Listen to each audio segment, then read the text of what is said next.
Hi, it's Dwyer, March 24th, 2024. Let's talk about the situation, and it's major. At light heavyweight, we're hearing that Saudi Arabia wants the winner of Beterbiev versus Bivol to take on Benavidez later in the year.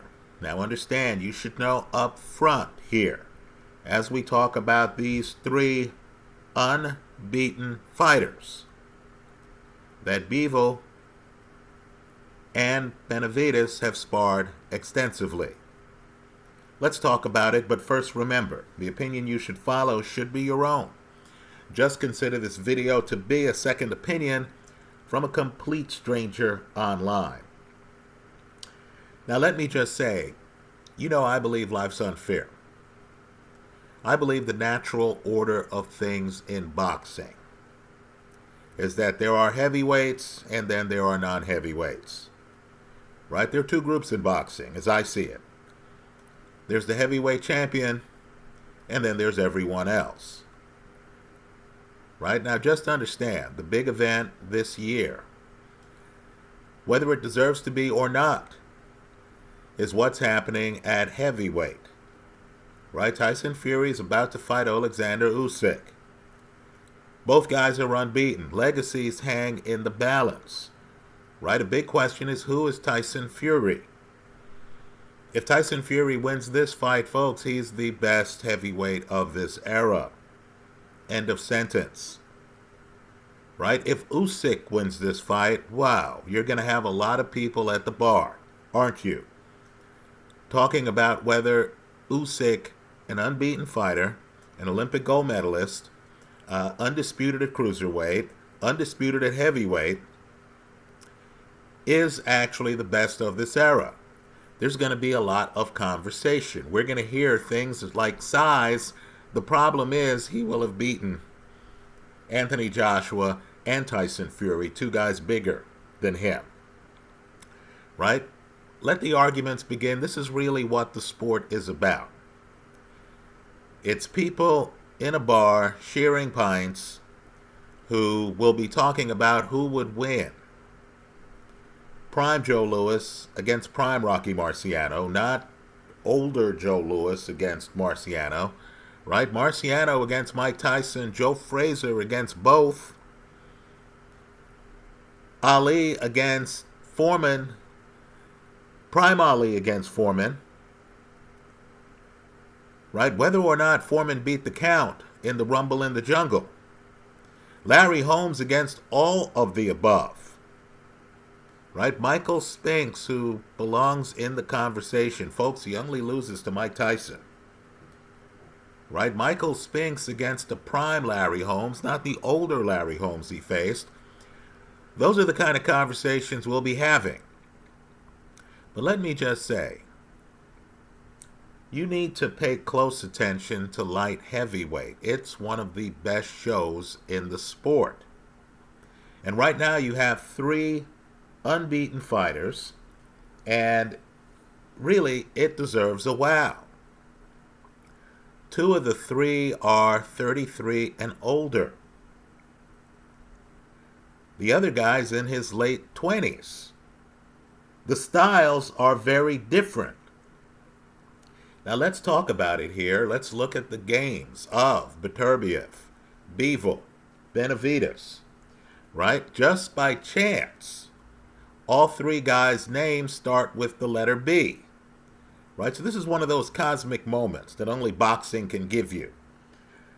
Three guys whose last names start with the same letter. Three guys who are unbeaten. One guy who's new to 175 pounds. And there's a fourth guy in the room. We'll call him a ghost. I'm going to mention him here in the video. Now let me just say this. Let's compare the games for clear edges. View this video in conjunction with my favorites folder, because I've placed a few fights in my favorites folder. So, at your leisure, after hearing the video or while listening to the video, you can pull up the fights and actually see the footage. Now, I'm not going to disclose who I think wins these fights because I'm saving that for my members-only paid subscribers. Right? This particular division, these particular fights. But let's talk about the edges here. And I'm going to say some loaded statements here. I'm just giving you my opinion. Your opinion's just as valid. If you want to share your opinion with this YouTube crowd, please feel free to do so in the comment section of this YouTube video. That's what the comment section is there for, folks. Right? I'm trying to build a community. I want people talking about their takes on fights. Now let's talk about the edges here. Again, Beterbiev, Bivol, Benavidez. Defensively, as I see it, there is a clear edge. And it belongs to Dmitry Bivol. Folks, the other guys get hit. Now, what I want people to do, and it's very important footage. This is on Pardon Me with Sonny Banks against Ali from the 60s. I want you to revisit the Callum Johnson-Arthur Beterbiev fight. Now, you're going to notice that Johnson, a righty, has a pretty quick, explosive left hook up top. Right now, let me just point out, the footage shows you that Johnson lands a very good short left hook that dazes Beterbiev before Johnson knocks down Beterbiev later in the fight with the same punch. Let's have a ghost enter the room. He's not as popular as he once was. Right? Boxing's a young man's game. This guy's a decorated vet. Many of us gravitate to the current. We don't want to hear about the past. If the incumbent won't give a guy who's deserving a shot at the title, we're going to punish that incumbent. And that's what we're doing with Saul Alvarez. Now, let me just point out the obvious here. Saul Alvarez has one of the best lead left hooks in boxing. Just look at the end of the Kovalev fight. It's the left hook that pretty much ends the fight. Sure, Canelo follows it up with a right hand as Kovalev's reeling, but make no mistake, the moment before that left hook, Kovalev's alert. After the left hook, Kovalev really can't continue. Now, how could anyone look at that Callum Johnson left hook on Beterbiev and feel with certainty that Canelo, who has one of the best left hooks in the sport, and who really, at the end of the day, is one of the biggest punchers in the sport, right? How can anyone look at Beterbiev getting dropped off a left hook like that? At least the second time in the fight, he's been hit hard by that left hook. Know that Canelo is defensively blessed. Folks, as you're looking at Canelo videos, even when he's fighting Bivol, ask yourself, how hard is it to hit Canelo in the head? Look at Canelo's height. He's shorter than most guys. Look at how Canelo will leverage that height by going even shorter. And you understand that Canelo has big-time power and can hide his upper body, can hide his head. Right? You have to deal with the idea as you take risks to hit Canelo. First to find Canelo, then to hit Canelo. You have to deal with the possibility of major power coming back at you. If Arthur Beterbiev was dropped by a Callum Johnson left hook, and it's an excellent left hook, Johnson was a puncher. I just want people to understand that styles make fights.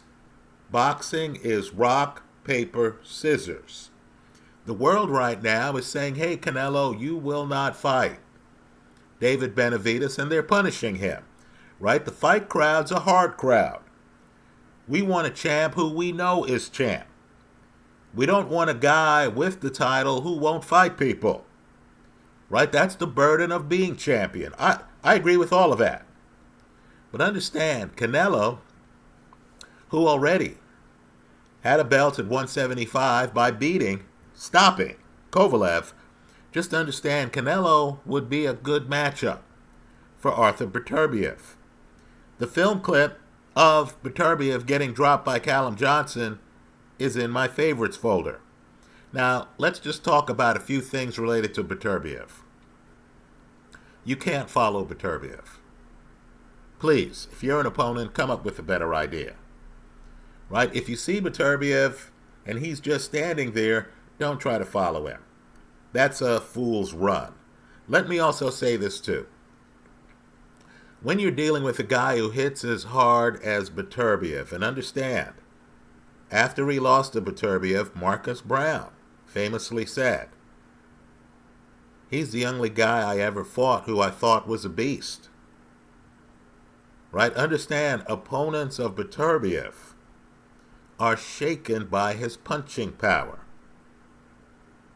Right? There aren't a lot of opponents who say, hey, I didn't think there was anything special. No, you have the opposite. I'm going to mention Marcus Brown later in this video. Understand, he had one of the best fights against Beterbiev. And he was shaken. Right? Understand the way the Callum Johnson fight ends. Beterbiev, of course, drops him. Johnson is bloody. Again, this is one of the best opponents against Beterbiev. Right? One of the opponents who had the best fights against Beterbiev. This is a guy who dropped Beterbiev. And at the end of that fight, you were happy it was stopped. You understood that Johnson might be too brave for his own good. Now, Beterbiev throws high volume. His hooks, which he throws short, obviously carry a wallop. There's no question about that. But this is a boxing hardcore part of the internet. Beterbiev, in my opinion, can be countered to the body. In other words, it's a fool's mission. It's a kamikaze mission to say, hey, I'm going to wait for a guy who's high volume, throwing very heavy beast mode hooks, concussive hooks up top. A guy who will hit me in the side of the head without losing a wink of sleep at night. What I'm going to do is, as this guy comes in with his barrage, I'm going to counterpunch him. I'm going to wait for him to throw a hook. Then I'm going to stand tall in the pocket. And I'm going to throw a counter up top. To me, that's a mistake. Now, I'm just another gambler here. But what I would tell people is, look, if you're going to counter Beterbiev, when he starts his barrage and he throws the first hook, you have to find a way to pivot. You have to find a way to throw punches while you're on the move. And you need to counter to Beterbiev's body. Let me also point out, too, Beterbiev, unlike the other two guys I'm mentioning here, does not have ring coverage. I know he throws punches at odd angles and stuff like that occasionally and stuff like that. But he doesn't have ring coverage. This isn't the guy who is a little bit far away from you, can throw an overhand right and land it on you. No, Beterbiev really does need to be physically close to you to hurt you. Now let me throw out this offer to the people watching this video. If you think differently, and I'm making hard statements here, Beterbiev can be countered to the body. Beterbiev doesn't have ring coverage. If you disagree, tell us the fight we should look at. In the comment section of this video, feel free to put a link to that fight. Right? Let me also say, too, that Beterbiev smothers you, doesn't he? He gets close to you. He's an advanced fighter, so he might be a little bit off at the side. Then he starts a two-handed attack. That's his game. So you're dealing with his volume up close. Right? This is not the sniper shooting you from across the street. Now, this is the guy with the machine gun who comes up close on you and then starts firing on you. Right? Let me just say, He is such a hard, short-range hooker, think Errol Spence, that it's high risk as he's riddling you to step forward to clinch him. So, defensively, if you're fighting him, and again, I'm talking about an unbeaten fighter, and I'm just a gambler, not a trainer, but if you're fighting him, it really has to be an out-of-the-pocket affair. Unless you are willing to live or die in the pocket. Right? Either it's a World War III last stand, I'm best in the pocket, I'll take my chances with this guy in the pocket. Or I have got to find a way during a Beterbiev fight to move the pocket, to change the pocket, to force Beterbiev to lift his feet. Right? So, there are a few rules here. You're an opponent. You can't allow Beterbiev to get close enough to you to throw hooks. Right? Unless you feel that you're George Foreman or David Benavidez. Right? You can't allow the machine gun shootout to happen in the pocket. Let me say this too. Against Beterbiev, you don't want to be front foot. You don't want to be back foot. I believe what you want to do is to sidestep. Right, folks? It's lateral movement. In other words, as he comes, if you take a step back, it's over. You understood Callum Smith was in severe trouble later in that fight when he started backing away in straight lines from Arthur Beterbiev. You're finished. Folks, Beterbiev's game is to end fights. He sees you suddenly backing away from the pocket, he understands. This guy's hurt. I'm going to finish him. He can't take my punching power. Let me also say, too,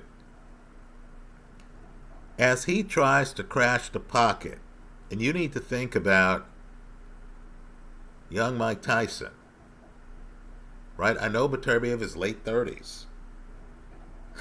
He's late 30s. You need to equate him with young Mike Tyson. As Beterbiev walks over to you to crash the pocket, because that's what he does. That's who he is. You understand, sooner or later, Beterbiev is going to be right in front of you trying to throw hooks to your head. The side of your head. You know that. As he tries to walk up to you, you need to punish him for trying to come inside by throwing jabs. I don't know how you can beat a Beterbiev without having some control over his ability to get inside. Right? Let me just say some suggestions. And keep in mind, we're talking about an unbeaten fighter. No one has had their hand raised in the pros yet at the end of a Beterbiev fight other than Beterbiev. But I believe you have to beat him, and we're going to speculate here, you have to treat him like Buster Douglas treated Mike Tyson. Right? Understand, Buster Douglas had earlier fought Tony Tucker. That's a name you need to know. Excellent fighter. Right? Douglas had already fought for the heavyweight championship before he fought Mike Tyson. Right? Douglas had an excellent jab. Douglas was neck and neck with Tony Tucker until the end of that fight. So here's Buster Douglas fighting Mike Tyson. And Douglas forces Tyson to come through a jab. Right? Tyson, as he's walking forward, is getting hit. Douglas also has other goodies behind the jab. The punch that ultimately leads to Tyson getting dropped is an uppercut that Douglas follows the jab up with. I believe you need a layered approach like that against an Arthur Beterbiev. He's walking in. You need to be prepared to move laterally. You need to be prepared to throw shots to keep him outside.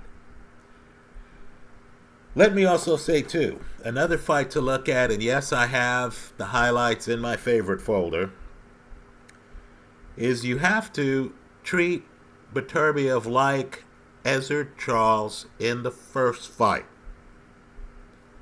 treated Rocky Marciano. Right? Understand, during some of the action, Charles would have his head low, and that's crucial. We'll talk about another fight where a guy dips with the shorter fighter. Charles keeps his head low and close to Marciano's chest. Right? Understand, Charles, and granted, Charles is advanced. I understand. I'm talking about Hall of Fame skills here. But understand, Charles would also have his shoulder up on Marciano's chest. Right? Marciano, just like Beterbiev, hellacious puncher, lead puncher, short puncher. Right? So understand, Ezzard Charles here, who didn't hit as hard as Marciano, Ezzard Charles didn't even weigh as much as Marciano, believe it or not, for that first fight. Right? Ezzard Charles has an excellent right cross. It's his bread and butter. So what he does is Marciano comes inside, he's throwing punches. Ezzard Charles is able to, from the pocket, crowd Marciano, have his head on his chest, right? Think, another fight we'll talk about, Holyfield-Tyson. Right? It's the first fight where Holyfield takes over. The second fight's the bike fight. Right? But understand, just like Holyfield is so close to Tyson that Tyson talks about headbutts. Understand, Ezzard Charles is close to Marciano. What Ezzard Charles is not is back up on the ropes. What Ezzard Charles does not do is carelessly back away from Marciano in straight lines. Right? You're fighting a guy who's an excellent knockout puncher with short punches. You have to find a way to put your head in places where the guy can't get the leverage for the punch. Now, history's brutal. Understand that Ezzard Charles ultimately dies of Lou Gehrig's disease. Understand, we now know that Lou Gehrig's disease can be caused by head trauma. You have NFL football players dying of Lou Gehrig's disease. Obviously, Ezzard Charles took chances that cost him when he retired from the sport of boxing. But let me just say, I believe, and I'll say this guy beats opponents till the cows come home, but it is what it is. I believe a Floyd Mayweather, if he were the same size as a Beterbiev, would beat Beterbiev. Because Mayweather, in addition to having one of boxing's best left hooks, right? Mayweather's left hook was spectacular, folks. Look at the Diego Canales fight. Right? Just understand, Mayweather had a gift, the same gift Ezzard Charles had, where he could just park a shoulder on your chest, taking away your right hand, while he, of course, still had the use of his right hand. Let me also say, the other fight I've referenced here, highlights in my favorites folder, Evander Holyfield against Mike Tyson. Understand, Holyfield is not running away from Tyson. He does not go to the corner. He stays in the middle of the ring like Ezzard Charles. When Tyson dips, and Tyson's a shorter fighter who liked to dip, believe it or not, the taller Holyfield dipped with him. Holyfield's focused on Tyson's right hand. When Tyson throws it, Holyfield ducks under it. He either moves laterally or grabs and wrestles with Mike Tyson. Then you notice Holyfield stays in the pocket, throwing his own hooks. Now, a Beterbiev fight that fascinates me is his fight against Marcus Brown. Here again, highlights in my favorites folder. Brown is a southpaw, boxer, puncher. Brown had a punch. But what you notice is, because Brown's a southpaw, believe it or not, his left hand, which is his dominant hand, is too long to have the kind of suddenness and success that Callum Johnson's left hook had against Arthur Beterbiev. Right? Let me point out, too, that Brown opens up a cut on Beterbiev's forehead. We can debate it. I thought it was a punch. But understand, since Beterbiev is hardly ever cut in fights, this was like Thomas Hearns opening up a cut on Marvin Hagler. You could tell the blood threw Beterbiev off his game. You could tell Beterbiev had a certain level of urgency that a guy who's accustomed to getting cut would not have. Right? Now, Brown then starts making mistakes with a bleeding Beterbiev in front of him. Brown, like Callum Smith, moves straight back from Beterbiev. Brown also allows himself to get pinned on the ropes. Folks, you know how this fight ends. Right? All you have to do is hear about Beterbiev pinning a guy on the ropes, and you know how the fight ends. Right? What Brown should have done is what Ezzard Charles did against Marciano, right? It's what Evander Holyfield did against Mike Tyson. You cannot have your back up against the ropes against Arthur Beterbiev. You have to move laterally in the middle of the ring, right? You have to go to the body. Beterbiev is pretty open to the body, folks, believe it or not, right? So you have to be moving like Holyfield was able to get under Tyson's right hand. You have to find a way to avoid Beterbiev's lead punch. You have to make him pay to the body. You have to wrestle with him. You have to turn him. Now let's talk about Bivol. I see him at 27 minutes already. Video's going over. I apologize. Bivol is defensively blessed. He's the best defensive fighter out of these three. He is the best athlete out of these three. Folks, by defensively blessed, I mean he hardly gets hit. Let me point out, too, that while Bivol's a great athlete and while Bivol can move away from you, has great legs, you'll notice that Bivol uses his arms for defense. This is the full defensive onslaught. He's not just moving away from you, relying on reflexes to move away from you. He actually will stop and have his hands up. So a Canelo is throwing home run shots, and Bivol is blocking them. You notice Canelo decides he's going to go to the body because Canelo's an accomplished body puncher. And you notice Bivol has arms where he can block your shots to the body as well. Bivol, unlike Beterbiev, unlike Benavidez, Bivol likes a cushion, right? That's important in how it goes. So positioning is going to be key, right? Where are the fighters going to be positioned? Is Beterbiev going to be up on Bivol, or is Bivol going to have a cushion? Folks, the cushion would favor Bivol. Right? Bivol thinks about positioning when he thinks about defense. Bivol is a combination puncher. That's very different than these other guys. I can't say he has the fastest hands of the three because, believe it or not, David Benavidez, when he's in rhythm, has extremely fast hands. Let me just say, though, Bivol, unlike Benavidez, can throw can throw jabs in the middle of a combination.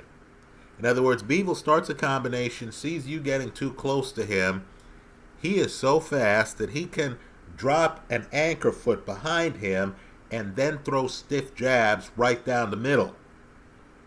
Right? This is the Andy Ruiz level thinking man combination puncher. Let me also say, too, that he's sequential. He takes chances. He knows when you're unprepared, and he'll throw certain punches to get spacing.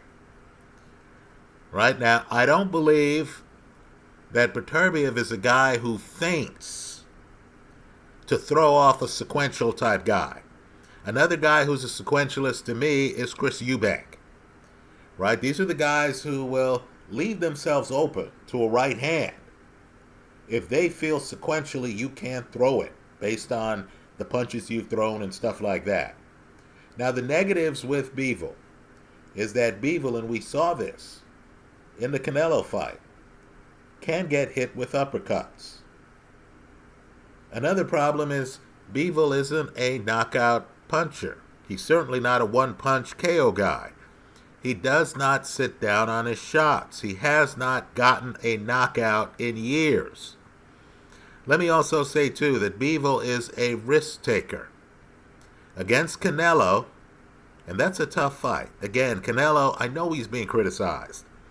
Canelo's defensively blessed. Canelo's a hellacious puncher. You know, Canelo, too, we forget. Canelo actually has a back foot. We haven't seen it for a while.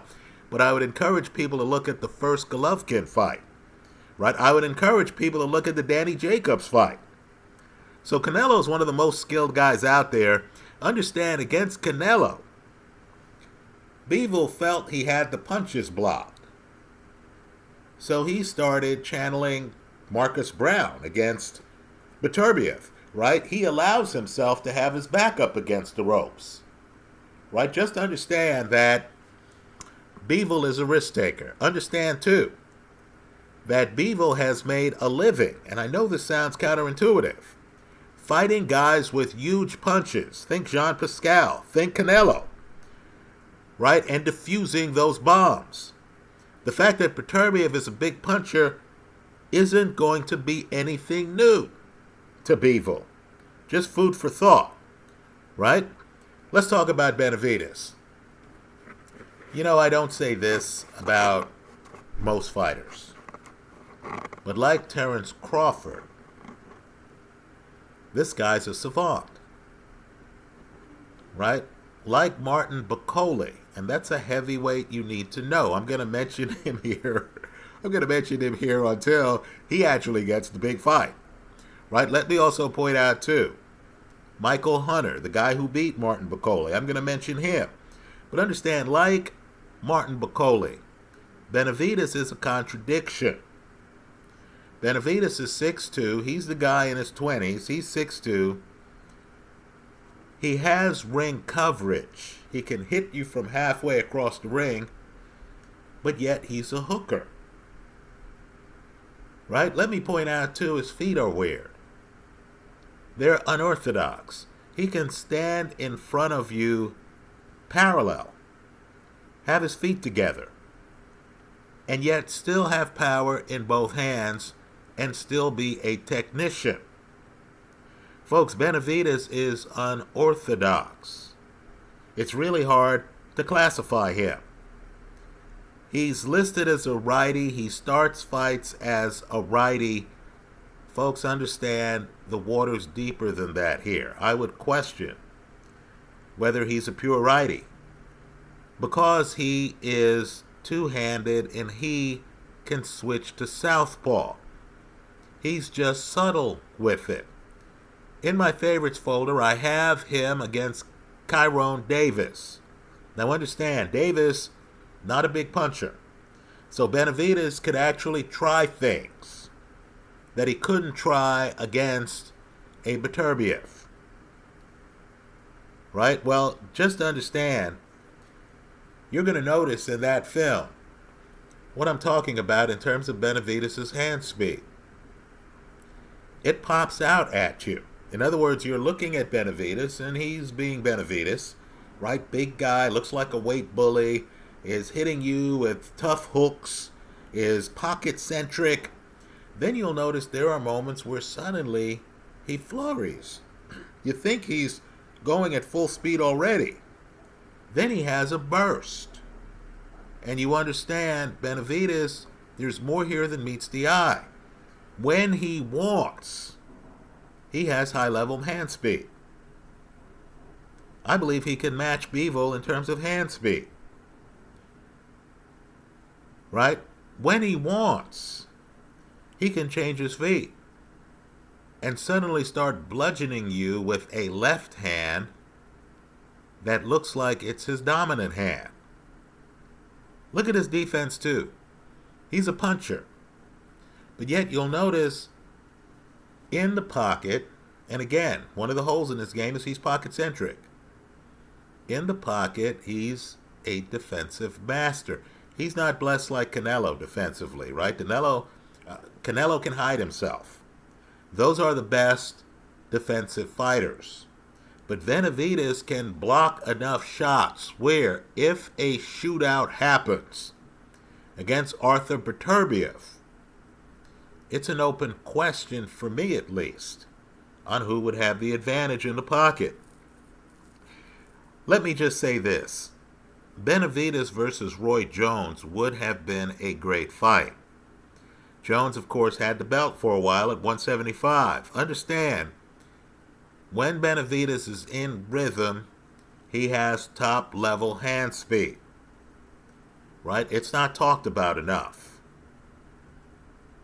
The way you neutralize that hand speed is by getting Benavidez out of rhythm. Roy Jones had great feints, and Roy was fast. Feints work better when they're backed by the threat of fast hands. Right? I get the feeling a Benavidez could be feinted out of his shoes by someone who knows how to feint well. I believe Bivol does. Let's talk about other negatives on Benavidez.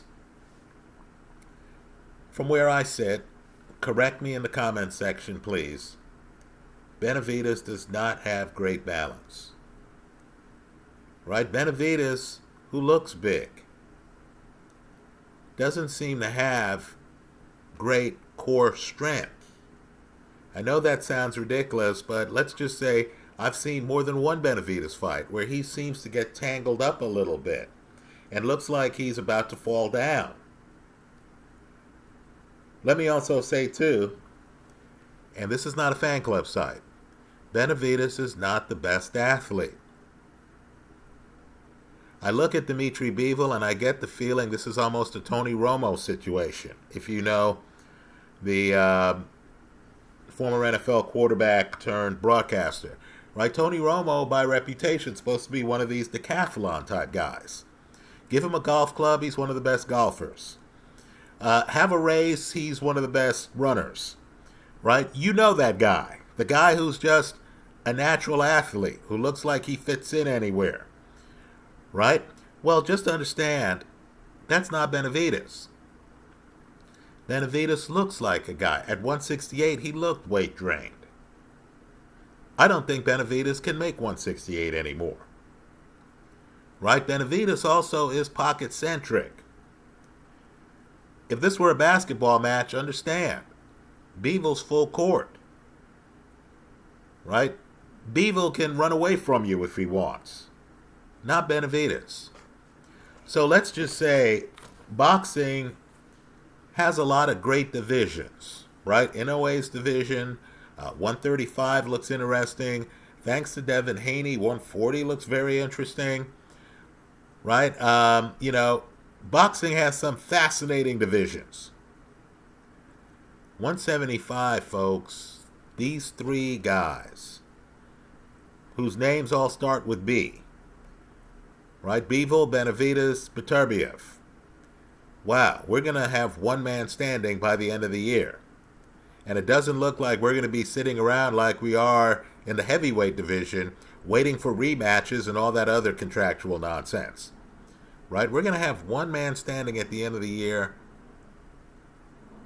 In the comment section of this video, you tell us who you think that one man is going to be. That's how I see it.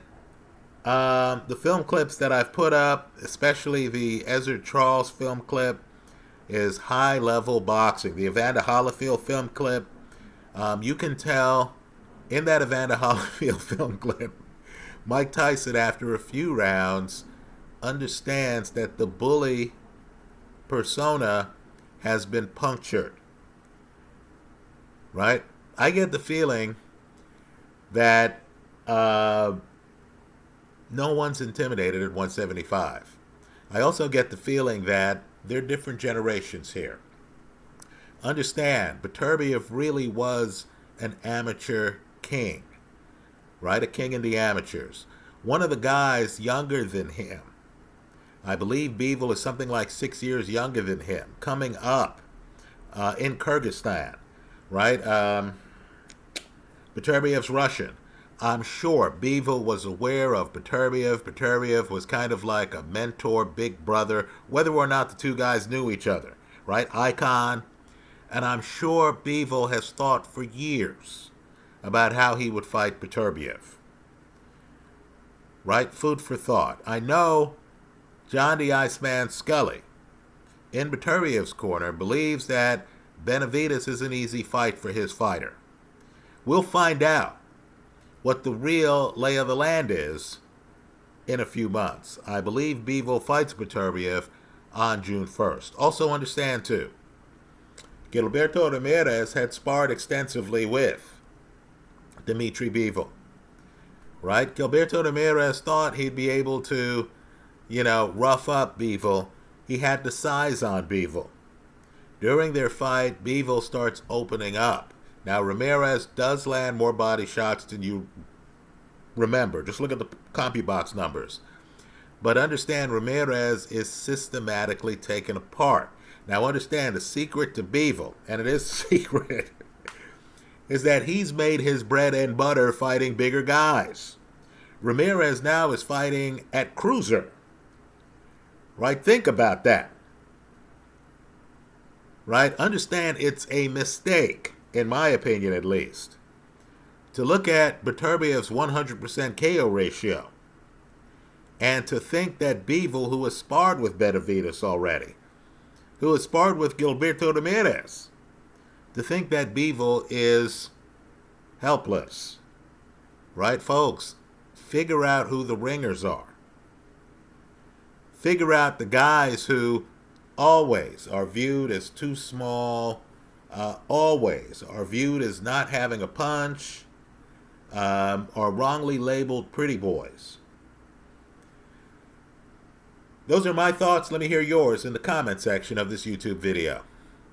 Thanks for stopping by.